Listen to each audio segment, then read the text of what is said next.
Assalamualaikum warahmatullahi wabarakatuh.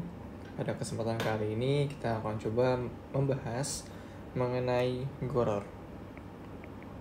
Ya, mungkin ini masih terdengar asing bagi teman-teman semua. Oleh karena itu akan kita coba bahas lebih dalam. Goror itu apa sih? Goror adalah transaksi bisnis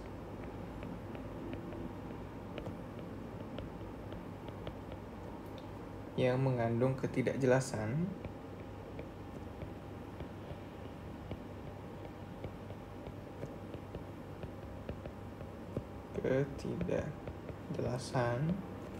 bagi para pihak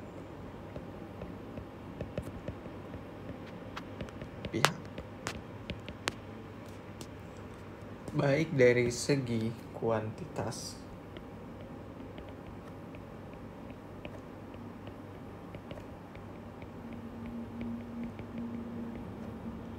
fisik,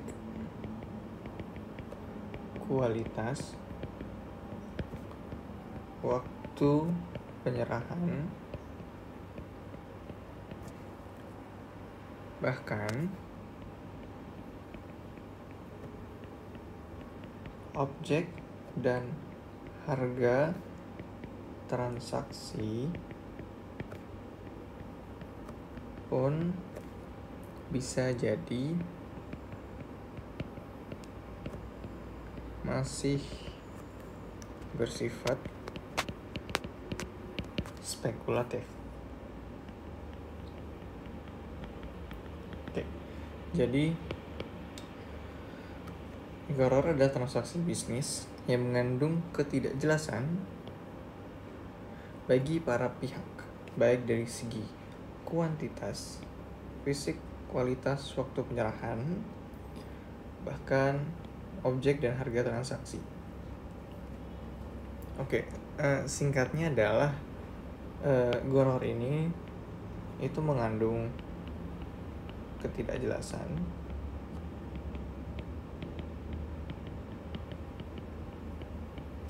pertaruhan dan perjudian.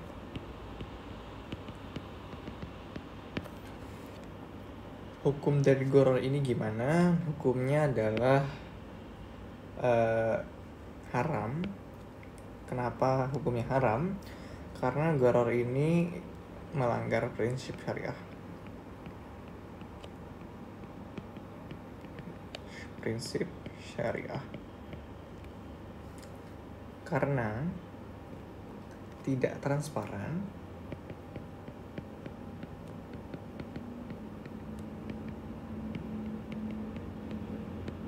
dan tidak memberi keuntungan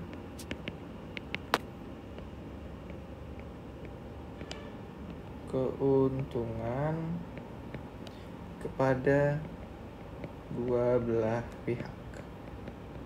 Ya, jadi goror ini dilarang karena dia hanya memberikan keuntungan pada salah satu pihak, sedangkan pihak lainnya itu dirugikan.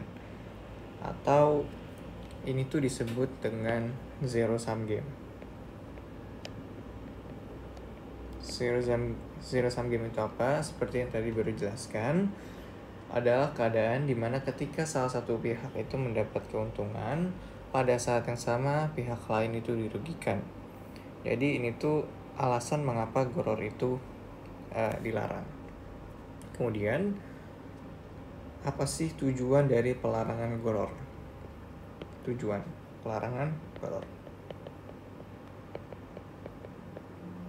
tentunya Allah itu melarang kita melakukan sesuatu itu bukan tanpa sebab. Pastinya itu ada salah satu alasan yang kuat mengapa sesuatu itu dilarang. Nah, untuk goror itu sendiri, tujuan pelarangannya itu adalah yang pertama, menghindari asymmetric information. Ya, jadi pelarangan goror ini supaya tidak adanya informasi yang salah atau misalnya asymmetric information. Kemudian supaya tidak ada pihak yang dirugikan.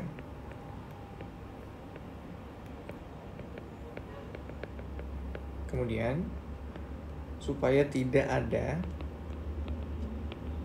perselisihan antar manusia.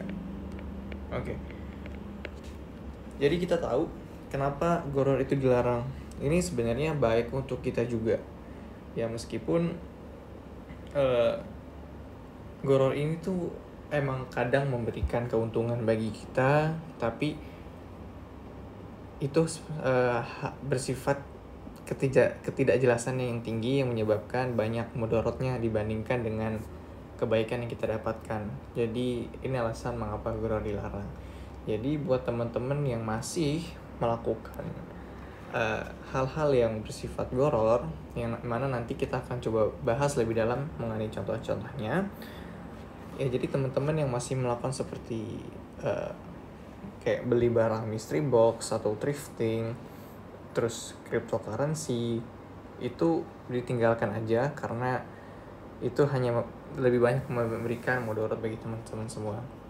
Oke, mungkin ini adalah penjelasan singkat mengenai goror dan juga tujuan pelarangannya.